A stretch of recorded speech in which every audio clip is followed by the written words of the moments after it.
This eduroam how-to guide explains certificate requests on an enterprise CA and shows what happens when you follow the NPS guide instructions on an enterprise CA, how to fix the problem by creating a certificate template, using your certificate template to create your certificate request, actioning your certificate request on the CA, and importing a certificate and checking that it has a key. Right, so this brief video is a brief session on what you can expect when you follow the NPS guide or when you actually use an enterprise CA in your organization, not a standalone CA like the NPS guide suggests. So what we're going to do is we're going to log in into my server here. And we will need to go and get a certificate. And to do so, we call up MMC, we go into the MMC, we go to snap-ins, we fetch we add or use the add or remove snap-ins option. We choose certificates. We choose the computer account because the services always use the computer account. And yes, we'll use the local computer. So in here, we can see that there are no certificates at all. So what the certificate, what the NPS guide tells you is to go to all tasks, advanced operations, and create a custom request. Obviously, you just read this, you click next. There is an enrollment policy here, but it says to proceed without an enrollment policy. So you fill in these little bits. We have that all fine. We click on the details here and click on properties. We give it a name, and we'll call it eduroam, server. Yes, there we go.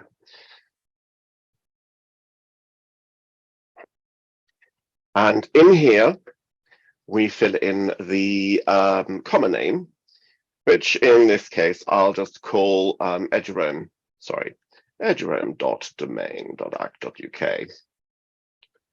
And I'll add the country, which is GB.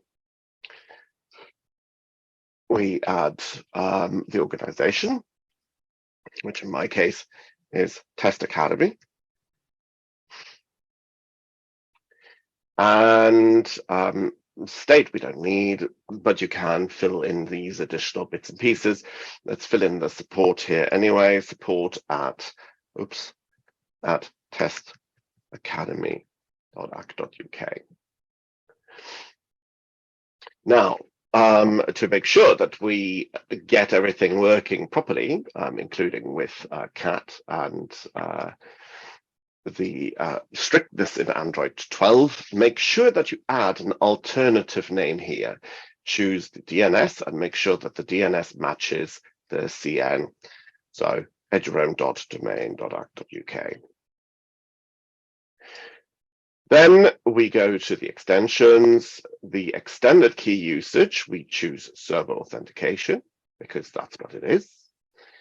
Basic constraints, we don't need to do anything here, as much as the guide used to say to enable this extension, it would then enable these bits.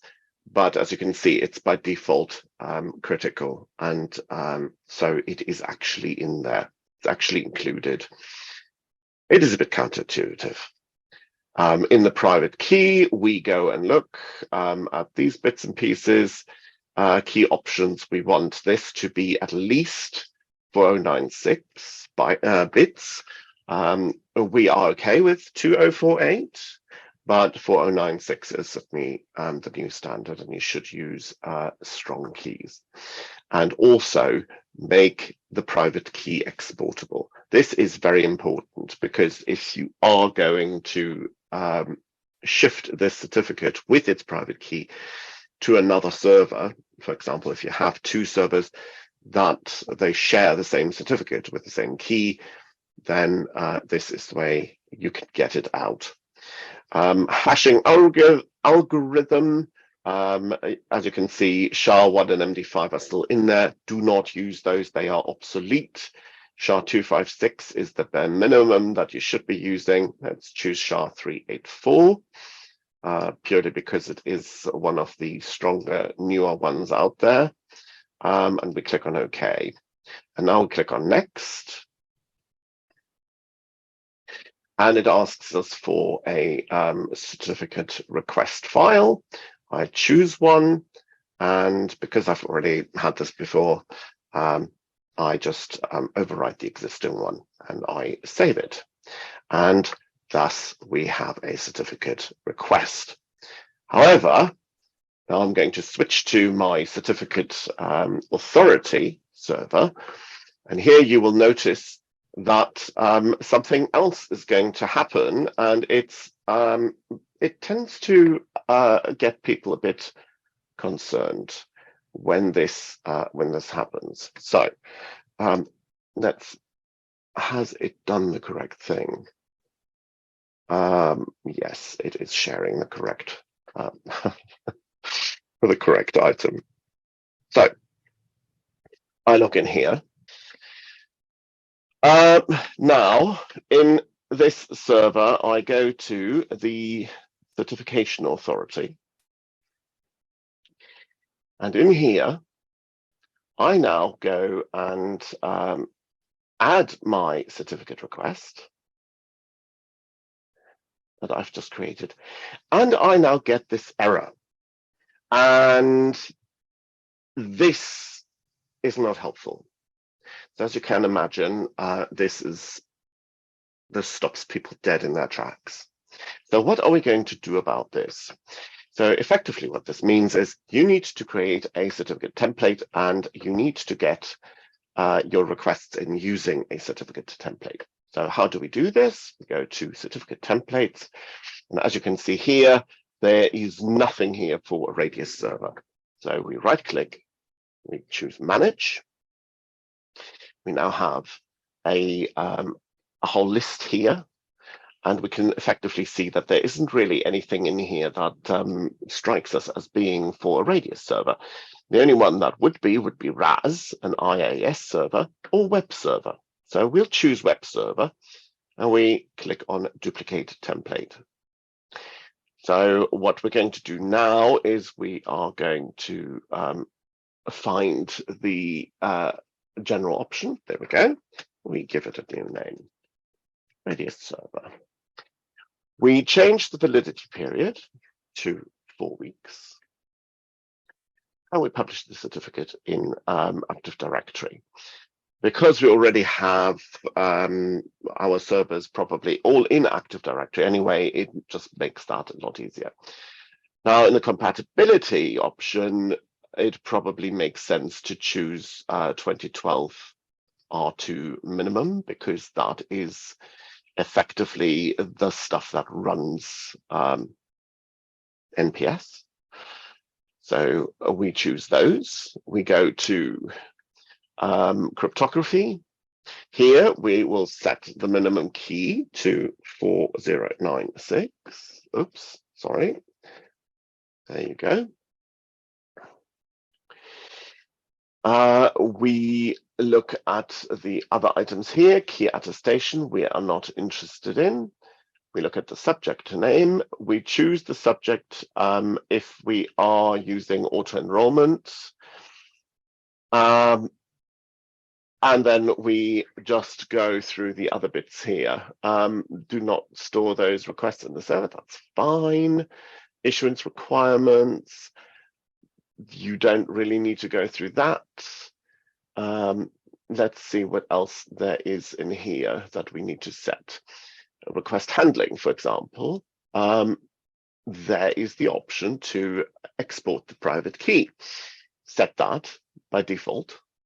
And then also set the option renew with the same key, because that way you can just always keep the same key for every time it automatically renews. And then let's look at anything else that might be in here. So we have that. I just wonder what happens if we choose this. No. Okay, so there are no superseded templates in here. So we go to the extensions, and in the extensions, we can see that the application policy is server authentication, which is exactly what we've had before. The basic constraints are exactly the same before. And we tick that option to tick this option to then untick that option again, so that we have the same as what we had in the standard in that custom request, so that the extension is critical, but we don't enable the extension. Then we have the certificate template information that effectively tells us what template it is. Issuance policies are probably exactly the same. So as you can see, this is just stuff that we don't really have to bother with. So we click cancel on that. Key usage, digital signature, and you can see that it is a critical extension. Then there is just one other thing that I'm trying to find at the moment, and that is for the certificate, sorry, for the CRL, because CRLs are unfortunately still part of life. The modern equivalent is something called OCSP, and technically speaking, you should be using OCSP to do stuff. So I cannot find anything in here right now that allows you to set the CRL for this, and thus I can't tell you how to set that. But what you now have is you have your Radius server template there. And now we can choose that once we close this here, and we right click here and we say new template to issue.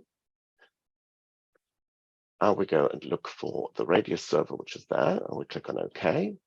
And now it shows up in here. So this now allows us to, on the other side, once I return back to my actual server itself,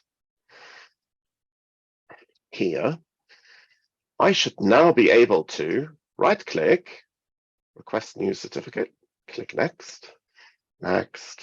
Ah, there we go, that's better. Click next, Radius server. Click on that. Click on details, click on properties.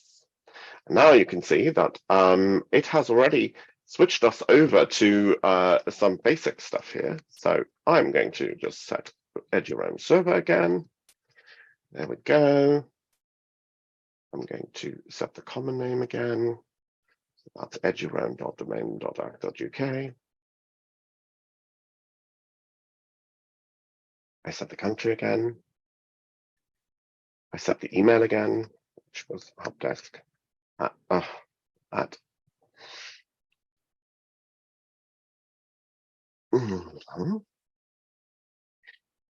and I set the organization, which is Test Academy. There you go. And then DNS, we again set it to the same as that. So this is eduroam.domain.ac.uk. Click on add, and then click on apply. And we look at the extensions.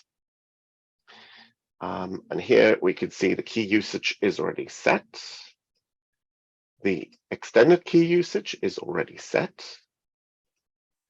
Basic constraints is set. And there is nothing really here that allows us to set anything. In the key options, you already noticed that the key size is already set and that private key exportable is already set. And it does not allow us to set any hashing algorithm here. So click on OK, click on Next. And now it just asks us for an eduroam, again, for a request file. We click on Finish, we overwrite it, And then I switch back to my certificate authority. And in my certificate authority, I just go and select all tasks. I find my existing file, I click on that, and it requests that I select a certificate, and I choose my certificate, and it goes and sets it for us. So what we now have is when we go back to the server, I know we keep switching between windows,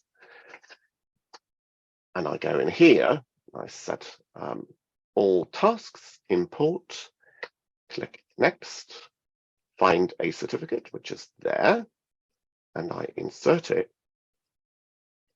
And we go through the wizard and we finish.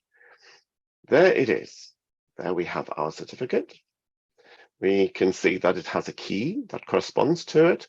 And in the details, we can see that it has chosen SHA-256, which is the minimum. It has 4096 bits. The subject is everything there. It includes the template information, but that does not have any effect on using the certificate. And it has set our key usage. In the subject alt name, we have our DNS name, and we have some CRL distribution points. And here you can see that these, unfortunately, still contain an LDAP part here. And this is something that you will actually have to reset on your CA itself. So on the CA, you need to go and change your CRL distribution points, because generally it is good practice to have at least one HTTP location in which you keep a CRL. But if you're using an enterprise CA or you are using a standalone CA and you run it yourself, Microsoft has some wonderful information on how to set an OCSP responder. And the OCSP responder is certainly the more appropriate way of doing certificates, especially if they are accessible from the internet for your certificates. But we will not get into the OCSP responder or configuring it today. There we go. And that is the extent of that. And there you go. We're finished.